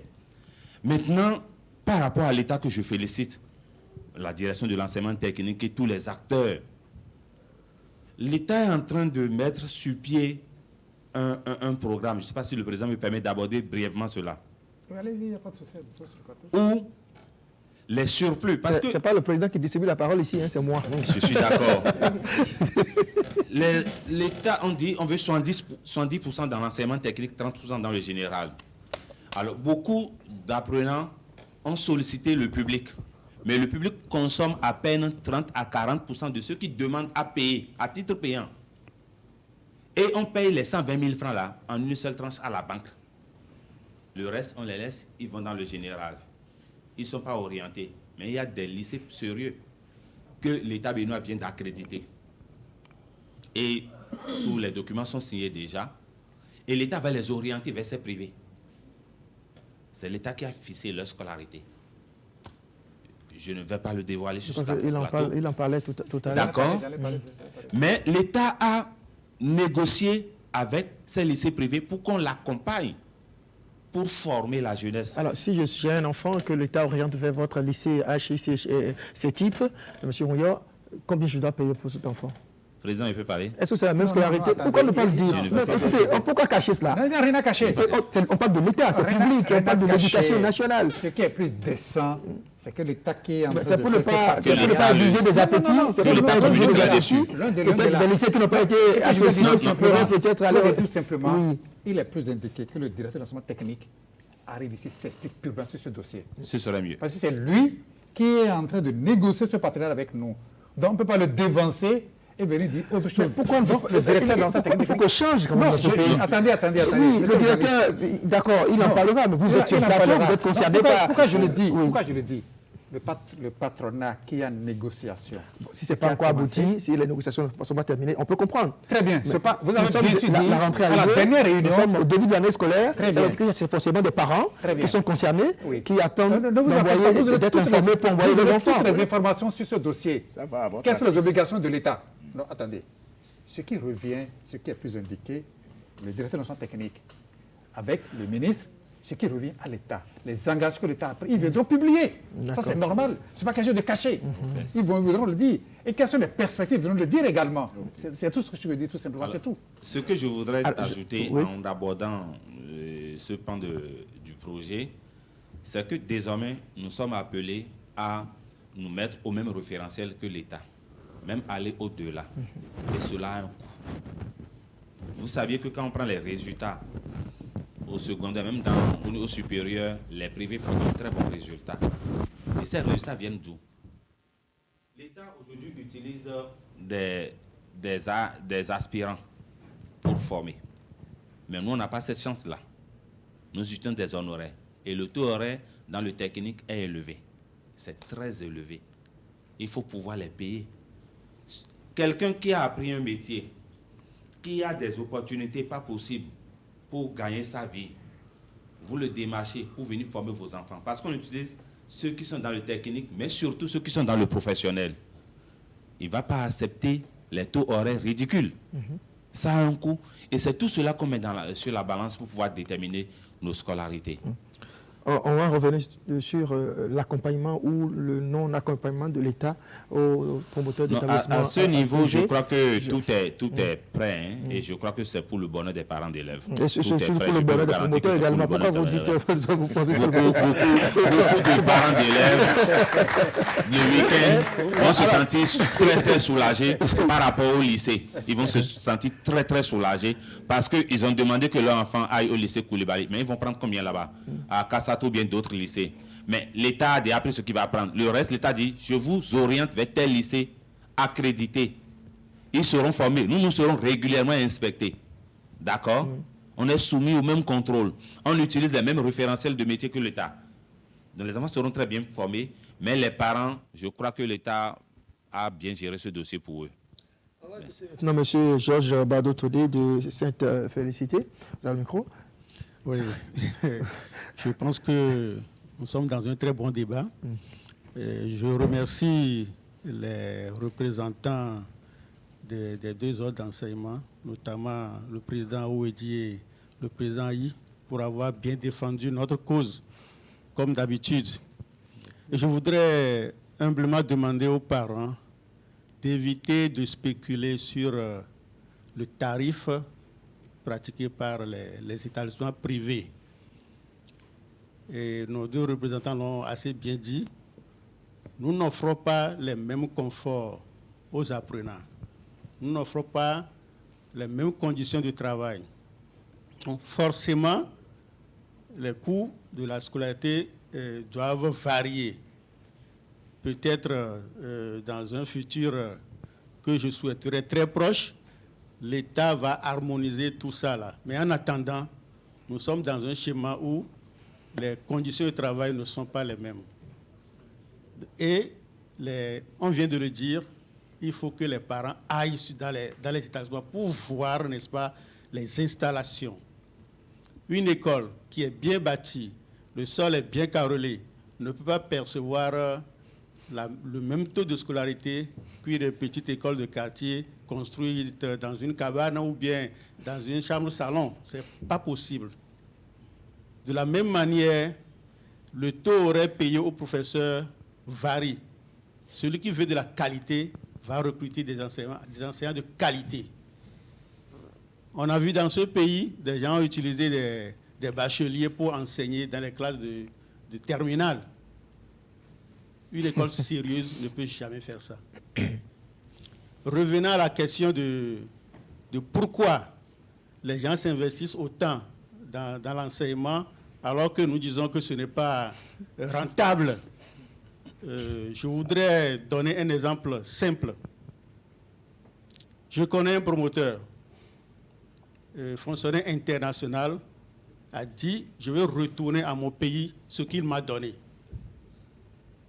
Par conséquent, tout ce qu'il a pu collecter dans son institution internationale, il a investi pour construire des écoles. 2 écoles primaires et secondaires et une université. Celui-là, il n'attend pas grand-chose. Pour lui, il veut servir sa patrie. Et surtout fructifier son épargne. Pas forcément, pas forcément. Celui-là, il n'a plus besoin de... Monsieur Ayi, vous avez vu, non? Il a tourné de comme si c'était faux. Comme pour nous autres, l'enseignement, c'est une passion. Et beaucoup de gens sont dedans parce que c'est une passion pour eux. Ce n'est pas forcément pour avoir beaucoup d'argent. Ceux qui veulent avoir beaucoup d'argent, il y a d'autres domaines où ils peuvent investir. Mais si c'est dans l'enseignement, c'est-à-dire que tous les promoteurs d'écoles, c'est des gens qui ont la vocation de servir, d'aider le pays, de donner au pays tout ce que... Pour la plupart. C'est ça, quoi. Personne n'a investi dans l'école, dans l'éducation, pour gagner. C'est ça, en fait. Monsieur André, oui. Pour la plupart, oui. Vous allez pouvoir dénoter des brebis galeuses dans nos rangs. c'est normal, c'est dans tous les corps. Mais pour la plupart qui sont dans l'enseignement, c'est pour une passion ou c'est pour un objectif précis. Ce n'est pas forcément pour gagner de l'argent. Sinon, moi-même, je serais parti depuis. Il y a des réactions. Oui, allez-y. Je vais donner quelques statistiques. Aujourd'hui, BPC 2022, il n'y a que 1131 établissements qui ont présenté des candidats au BPC 2022. Alors que, comme collège existant, nous sommes plus de plus de 2000. Ça veut dire quoi? Beaucoup ont ouvert, beaucoup ont fermé. N'est-ce pas? Vous voyez tous ceux-là qui sont en train d'ouvrir les collèges, ils font...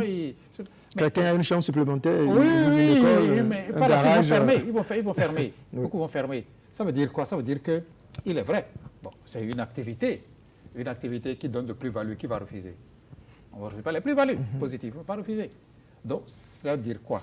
Qu'actuellement, qui veut s'enrichir réellement ne choisit pas la voie de l'éducation. Voilà. On vous a compris, oui, monsieur. Et je peux aller beaucoup plus loin. Aujourd'hui, vous savez, je donne l'exemple du lait concentré sucré. Sur le marché, vous connaissez le coût. L'équipement que tu mets à la disposition de 50 jeunes pour faire de l'agroalimentaire sur les produits laitiers, aujourd'hui, à l'étape où on en est, peut te permettre, si tu as la matière première, de produire 10 tonnes toutes les 2 heures de lait concentré sucré à mettre sur le marché. Donc vous voyez un peu, pour ceux qui sont de l'ingénierie, il a parlé tout à l'heure d'un fonctionnaire international. C'est pareil pour un professionnel. Je vous ai dit, moi je suis chercheur. Je ne suis pas enseignant en fait. C'est plus chercheur qu'enseignant. Et quand je prends le temps que je mets à communiquer le savoir et le temps que je peux mettre pour faire de la prestation de service, on a le Nigeria à côté.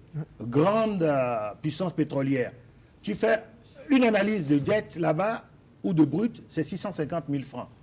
Toute l'analyse va te prendre peut-être 3 heures.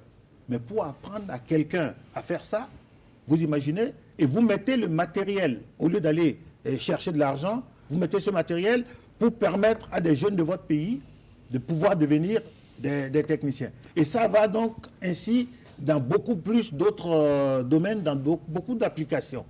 Il faut comprendre que des gens n'avaient pas cerné la chose. Il n'y a pas d'activité, c'est la pauvreté également. Et il y avait un désordre institutionnalisé.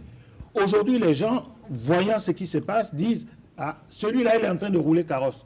En réalité, tu ne peux pas être promoteur d'établissement et rouler carrosse. Ce n'est pas possible.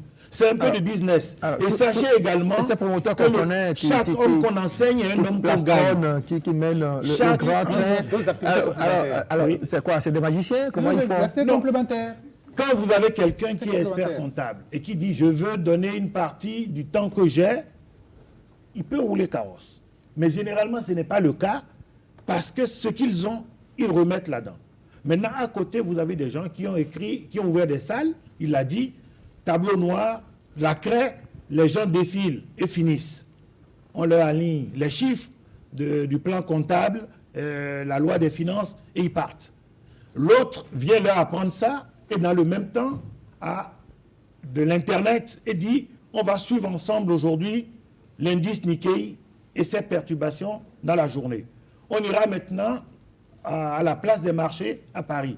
Je vous dis, il y a un établissement ou deux qui le font ici à Cotonou.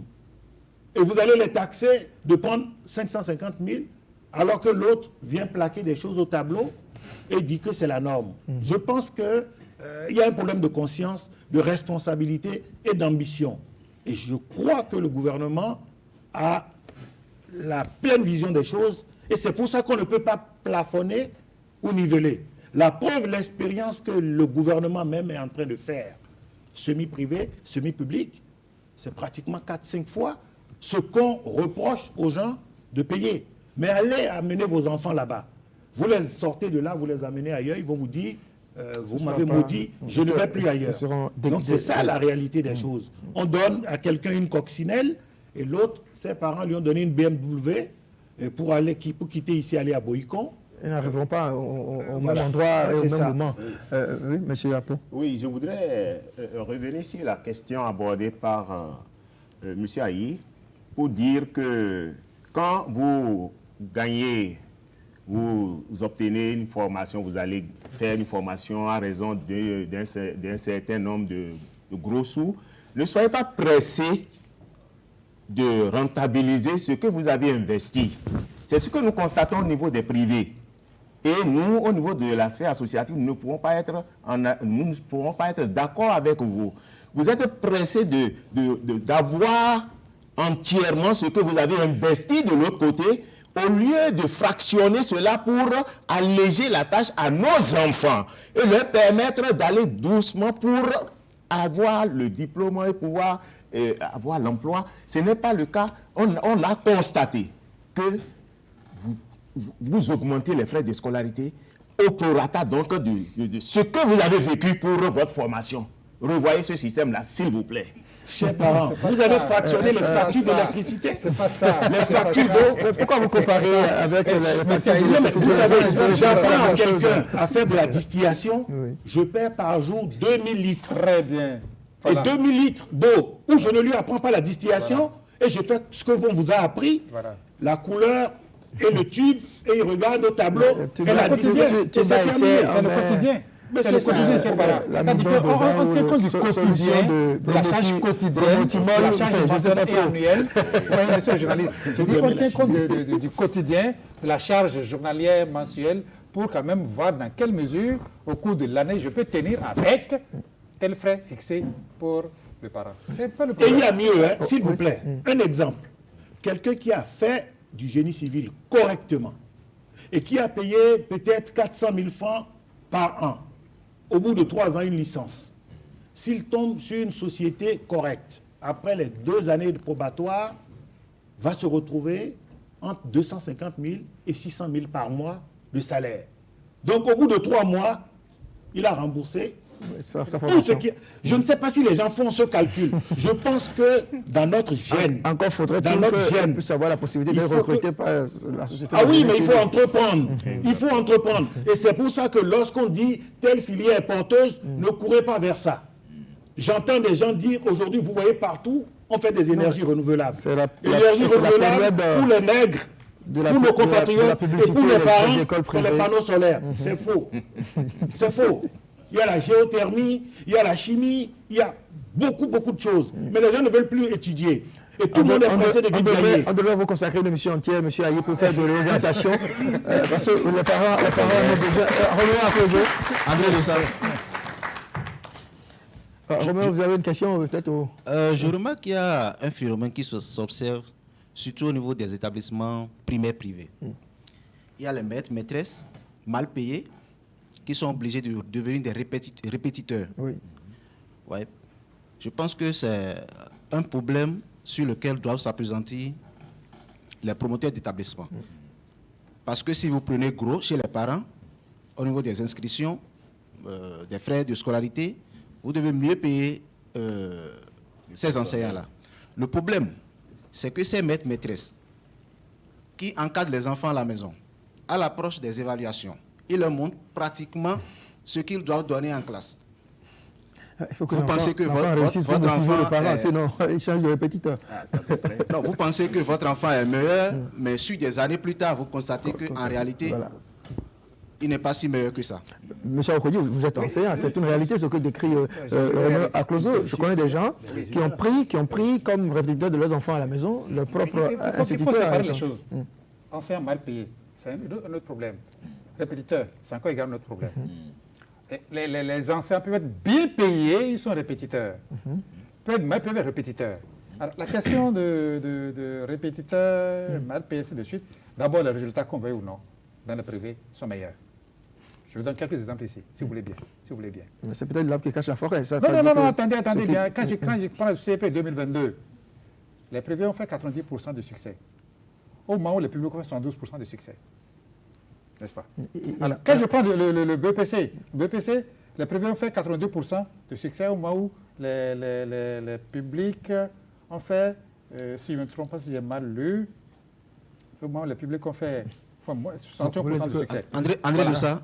Bref, c'est donc dire quoi, qu'on veuille ou non.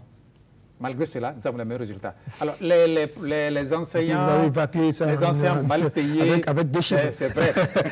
C'est une réalité. Attendez. Les enseignants mal payés, c'est vrai. C'est un problème. Et c'est pour ça que nous sommes en train de voir avec l'État qu'est-ce qu'il faut pour quand même que les enseignants... Parce que l'enseignant travaille, il faut qu'il soit bien payé. Ça, c'est vrai. Au moins, le SMIC, il faut bien payer. Donc, nous sommes en train de ça. Tout simplement, il y a beaucoup de phénomènes aussi qui entrent de compte. Les parents ne payent pas l'écolage. Et là, je m'adresse aux parents de la PQ qui est là. Il y a certains parents qui font bien leur devoir, sans souci. Mais d'autres ne payent pas les fournitures scolaires aux enfants.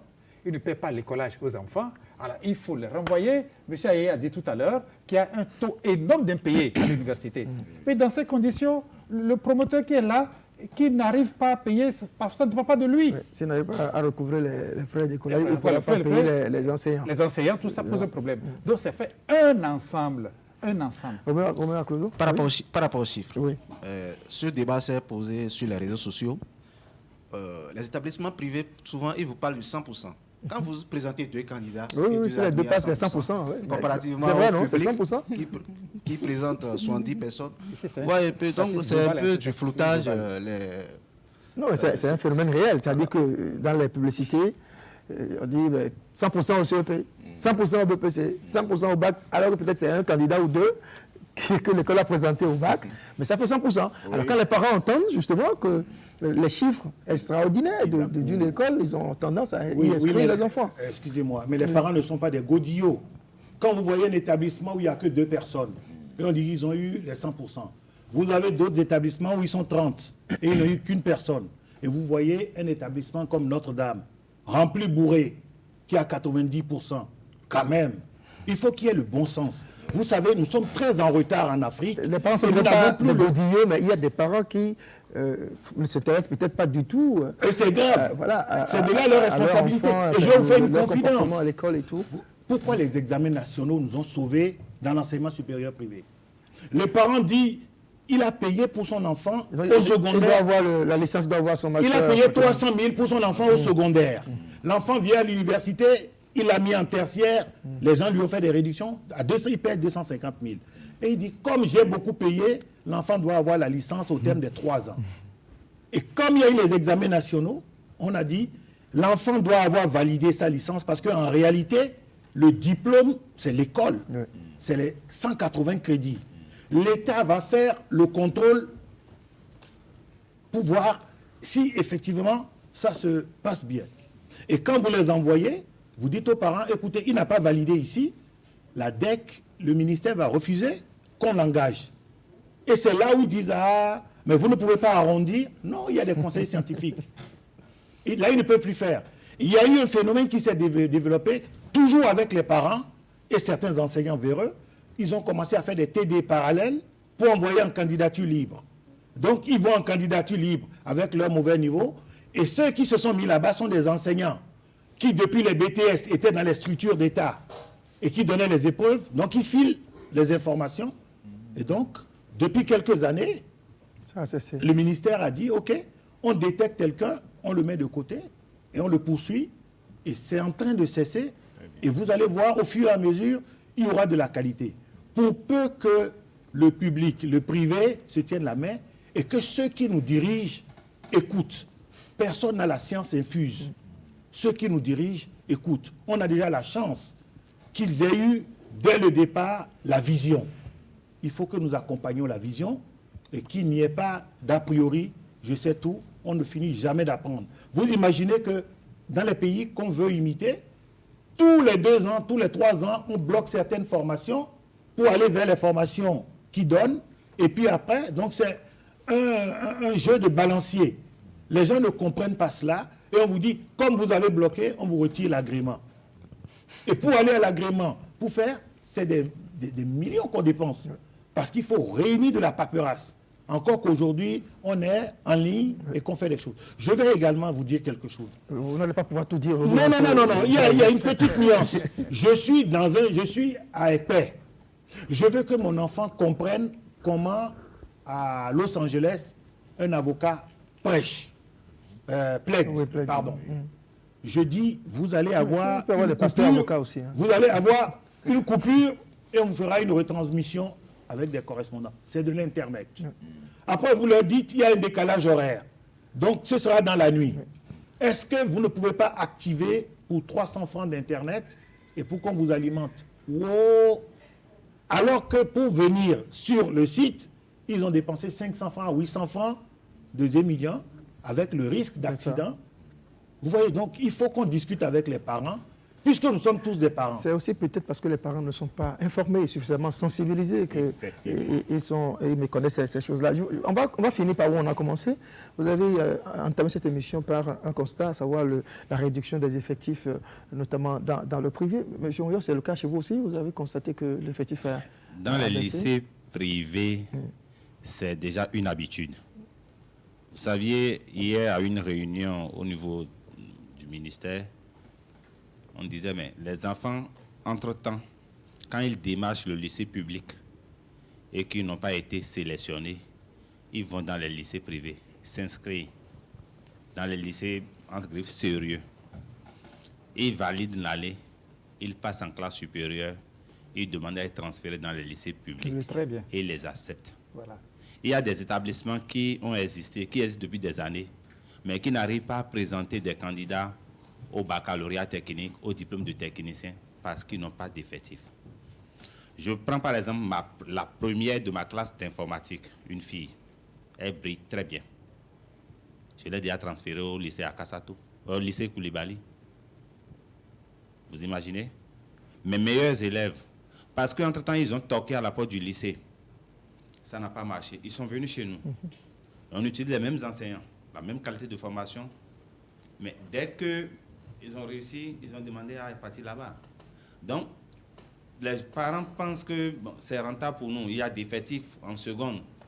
Mais il y a ce risque-là. Mais je crois que l'État a déjà pris des décisions à ce niveau. Ça ne pourra plus continuer. Encore que c'est l'État qui envoie des apprenants dans les lycées privés désormais. Il y a baisse d'effectifs, forcément. D'accord? Et ça agit. Ça agit. Je suis venu sur ce plateau avec ma classe de terminale F3. Vous vous rappelez? Oui. Ils sont 6. Tout à fait. Pour des charges horaires de près de 3 millions. Qui a supporté? Je suis venu sur ce plateau avec ma classe d'informatique. Tout à fait. Vous vous rappelez? Oui. La fibre optique, on paye cela. Des ordinateurs, tout ce qu'il faut pour la formation. Ce n'est pas forcément la scolarité qui nous permet de faire ce truc-là.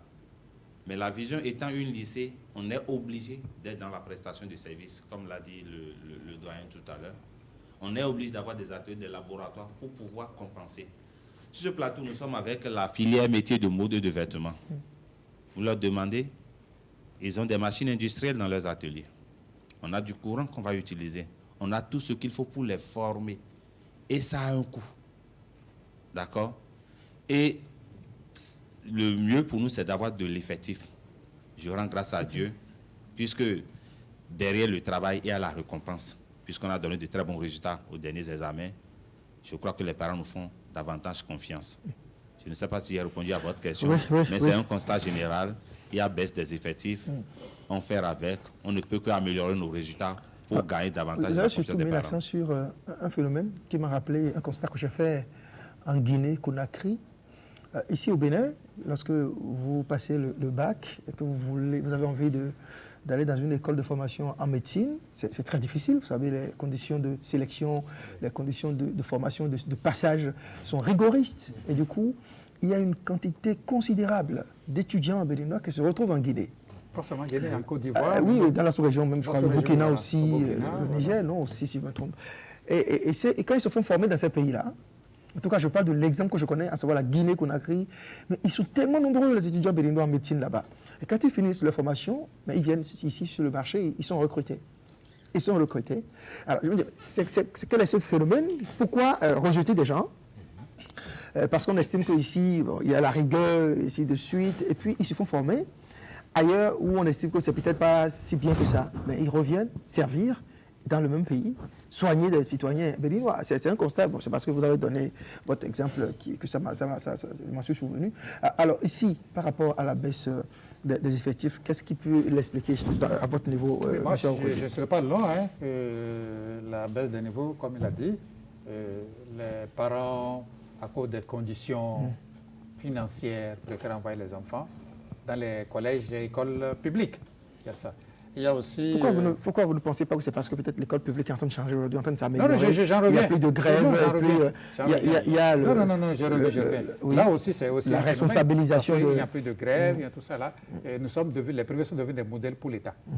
L'État dit, mais ce qui se passe dans le privé, je dois faire de sorte que mes écoles publiques fassent la même chose. C'est un peu ça. Et là, je sais tous les exemples de ministre Kapoma qui nous a dit à une réunion, mais nous, publics, nous allons vous concurrencer. Il nous a dit ça. Oui. Bon, c'est positif, hein? C'est positif. Donc, en fait, c'est un peu ces éléments-là qui font que les parents... Mais, qu'on veuille ou non, il y a une différence nette entre le public et le privé. Quelle que soit la performance du public, je le dis en tant qu'acteur du privé, qu'il y a une différence nette entre le public et le privé. En fait, le privé est obnubilé par l'obligation de résultat. Il a aussi l'esprit de compétitivité. Moi, j'ai mon collège privé. Lui, il a le sien. Il a l'effectif là-bas. Qu'est-ce qu'il faut pour atteindre la même chose? Donc, cet esprit de compétitivité fait que nous sommes obligés d'avoir toujours un plus. Moi, je le dis, le public peut faire tout, mais nous, privés, nous allons quand même donner les meilleurs résultats. Ça, je le dis. Monsieur Aïe? Oui. Alors, naturel. Vous savez, il y a une question conjoncturelle. Regardez le nombre d'entreprises qui se ferment, les activités réduites. Du fait de la reconstruction des marchés, des gens se sont retrouvés à la maison. Les professions libérales, ce sont nos mamans qui payent pour les enfants. Il faut le dire, rendre hommage à nos mamans. Et quand il y a tout ça, en attendant que l'activité... Attention, les marchés n'ont pas fermé. Les marchés ont été délocalisés le temps de finir les travaux. Ce n'est pas la même chose. Vous savez, quand on dit qu'on a fermé un marché, ça ne veut pas dire qu'ils n'ont plus leur... mais ils n'ont plus la proximité, la même clientèle. Ensuite, il y a une... conjoncture difficile, trésorerie compliquée, la chute des emplois. Il ne faut pas se voiler, se cacher derrière son petit doigt. Il y a une situation mondiale.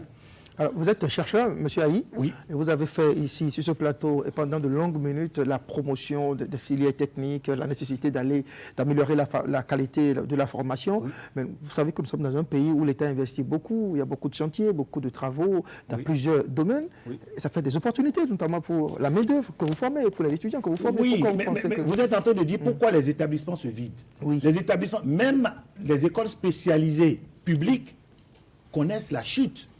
Parce que les payants, les parents n'ont plus l'argent de les envoyer en payant. On a une crise généralisée. Ça veut dire qu'il y a beaucoup d'enfants à la maison, vous le dites, c'est ça? Ah oui, il y a beaucoup d'enfants à la maison. On s'est vu avec des doyens, des recteurs qui disent « Mais ils sont passés où les enfants ?» Et après, vous les voyez aller dans des facultés s'agglutiner. Donc, les écoles spécialisées ont des problèmes. Il y a cela. Dans le privé, surtout dans l'enseignement supérieur, nous avons constaté que depuis l'avènement des examens nationaux, les enfants se disent on finit avec toutes les tracasseries de l'établissement et puis on va attendre 2-3 mois pour aller aux examens nationaux. Pour qu'en octobre, on attende les résultats, c'est trop long. On fait les 2 ans et puis on va dans le public, on compose une seule fois et on en a fini.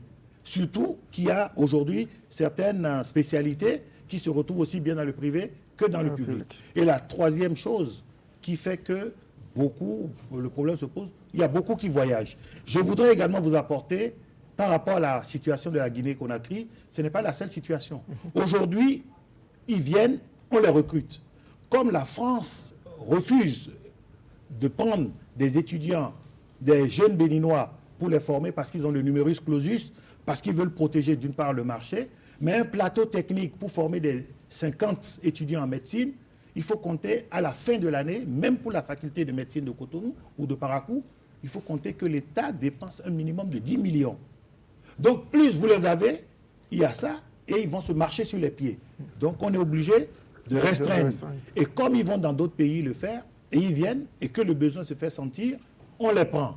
C'est vrai qu'il y en a qui sont très brillants en rentrant, et la France, par exemple, est en train de faire ça aujourd'hui, et on appelle ça du parasitisme. Ils sont en train de faire une migration sélective. Ouais. Tous nos jeunes qui sont formés en médecine ici, dès qu'ils ont une spécialité, ils bons ou pas sur le marché, on les prend, parce que la France fait cette économie Et c'est une question aujourd'hui de guerre économique. C'est-à-dire que d'autres dépensent pour former. Et vous prenez. Vous prenez parce que vous offrez les meilleures conditions de Tant travail. pis pour ceux qui sont bêtes aujourd'hui dans la mondialisation. Moi, je voudrais, s'il vous plaît, et je voudrais réagir par rapport à une question soulevée par notre ami qui est de l'autre côté. Monsieur Lacloso? Oui, pour dire que, effectivement, on dit, mon peuple périt faute de connaissance. Lorsque le privé, d'une manière générale, ne peut pas faire chaque fin d'année un bilan et présenter en fait un tapage médiatique pour faire comprendre à son public, voilà ce que nous avons fait, voilà où en sommes-nous, voilà les difficultés que nous avons rencontrées, pour qu'on puisse quand même évaluer le travail qui est fait sur le terrain. Il y a un problème qui se pose à ce niveau-là. Et aussi, il y a l'autre question, le ratio emploi, formation, emploi. Il faut qu'on essaie quand même de valoriser cela. Est-ce que vous voyez? Je voudrais attirer votre attention sur ces questions pour nous permettre, nous les parents, de pouvoir être en adéquation avec tout ce que vous faites sur le terrain et savoir vous accompagner. C'est de ça qu'il s'agit en fait. On va jeter aussi un regard dans votre jardin, vous, parents d'élèves, fédération des associations des parents d'élèves. Oui. Que faites-vous concrètement? Aujourd'hui, on a l'impression que c'est des institutions qui existent comme ça, peut-être pour permettre à ces membres de s'épanouir. Oui. Sinon, on a évoqué beaucoup de difficultés, beaucoup de problèmes dans cette émission que les parents peut-être auraient pu contribuer à régler. Lorsqu'il y a des écoles qui sont construites dans des conditions hygiéniques, mais pas du tout admissibles, qui ne forment pas bien, mais vous le savez, vous ne faites rien pour orienter les parents d'élèves, pour les décourager.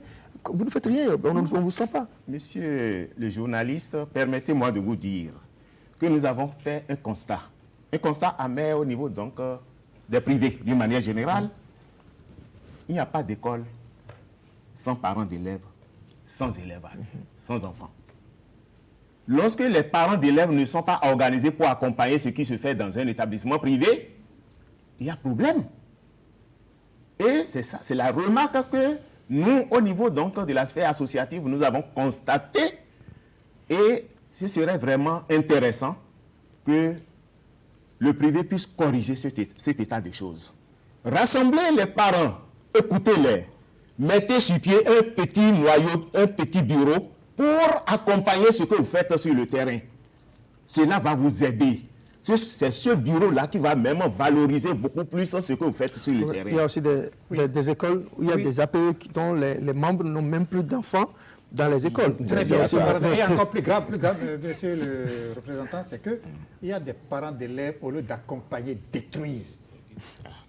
Ce qui fait que beaucoup d'écoles mettent en veilleuse l'association des parents d'élèves. Au lieu d'accompagner, détruisent. Effectivement. Ils veulent s'ingérer dans les problèmes internes de fonctionnement de l'école. Non, la stratégie... Pourquoi certaines écoles, notamment privées, demandent aux parents de payer pour l'association des parents d'élèves?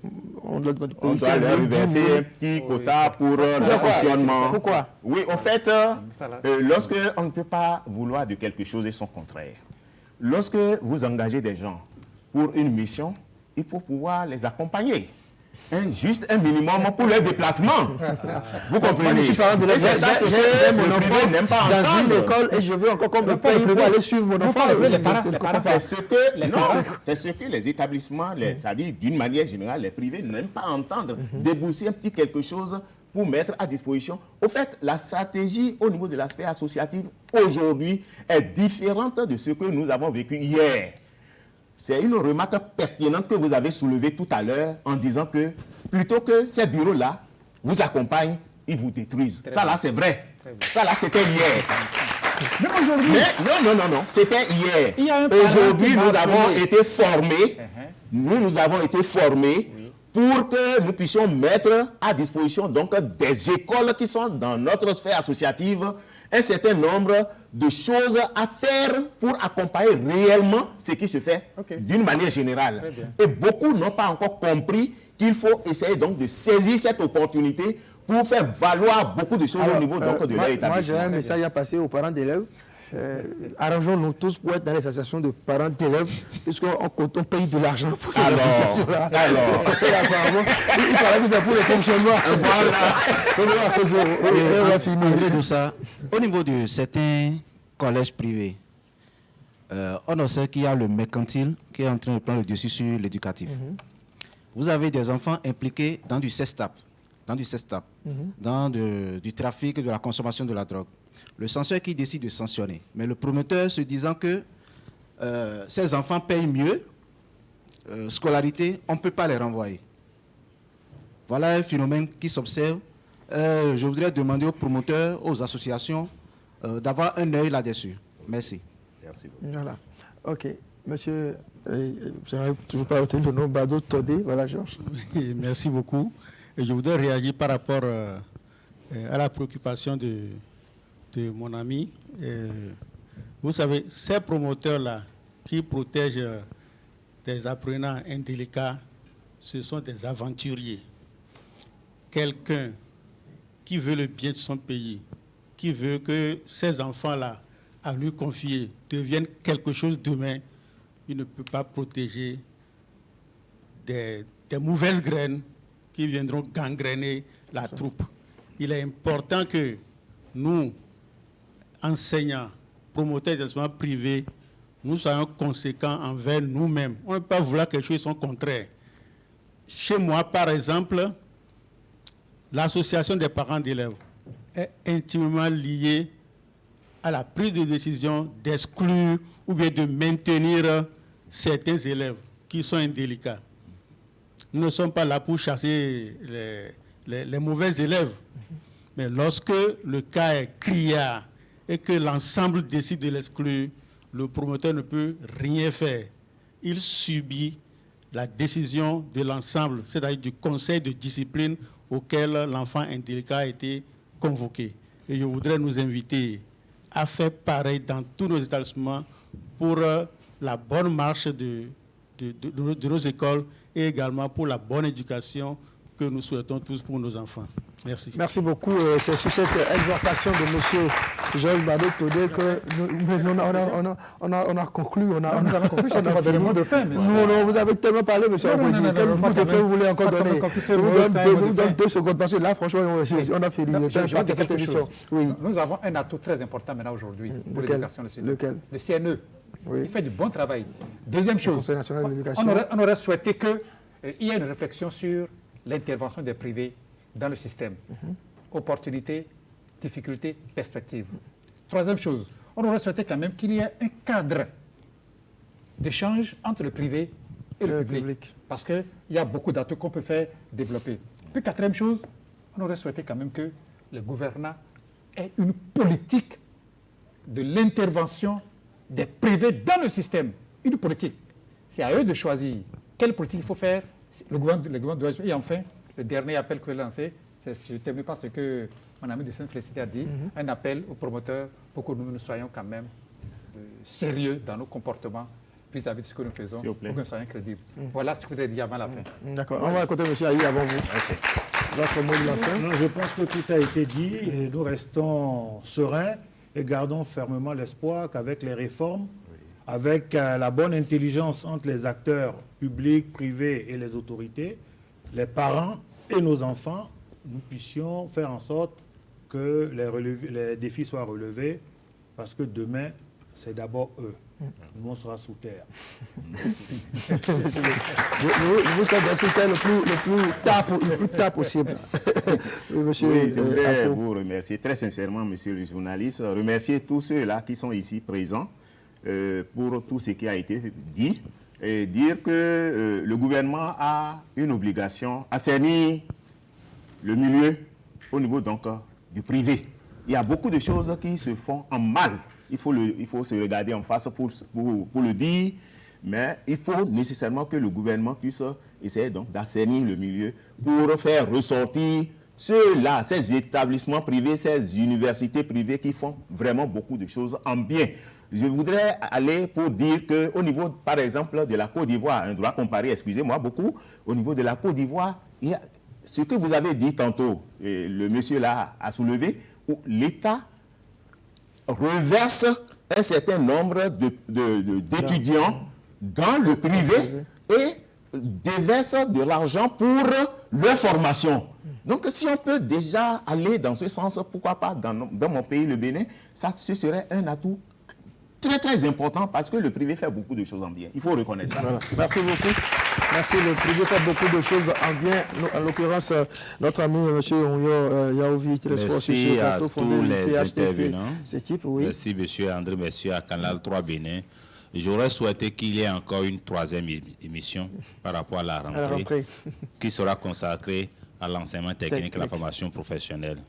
Et j'aurais souhaité que vous invitiez les autorités de la direction de l'enseignement technique. Ils sont prêts pour venir quand même éclairer les parents. Parce que, je vais encore terminer par cette phrase, il n'y a de richesse que d'hommes. Merci beaucoup. Merci beaucoup, M. Roya. Alors, merci, M. Vigile Haï de IRGIB Africa, mais qui représente ici. Oui, j'en venais. Il faut me laisser conclure l'émission. Mais qui a représenté sur ce plateau l'Union nationale des établissements d'enseignement supérieur privés. Établissement privé d'enseignement supérieur, je crois que c'est la bonne formulation sur ce plateau. Merci beaucoup. Merci M. Darius Awokwidji du patronat des établissements scolaires privés.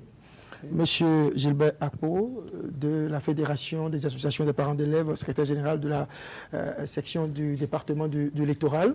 Merci. Monsieur Onyo Yaovi Télésphore, fondé du lycée HTC CETIP et ses apprenants. Merci beaucoup, chers amis, d'être passés sur ce plateau. Merci également aux apprenants de Sainte-Félicité et leur directeur, monsieur Barotodé Georges. Merci. On espère vous retrouver très, très rapidement. Merci, Fortune Adjalala. Roméo Aklozo qui nous a privé de notre rubrique TIC Télé aujourd'hui. Merci quand même. Merci d'être resté. Merci à toute l'équipe de préparation, de réalisation et de présentation de cette émission. Merci de nous avoir suivis. Portez-vous bien. On se retrouve jeudi en 8h. Au revoir.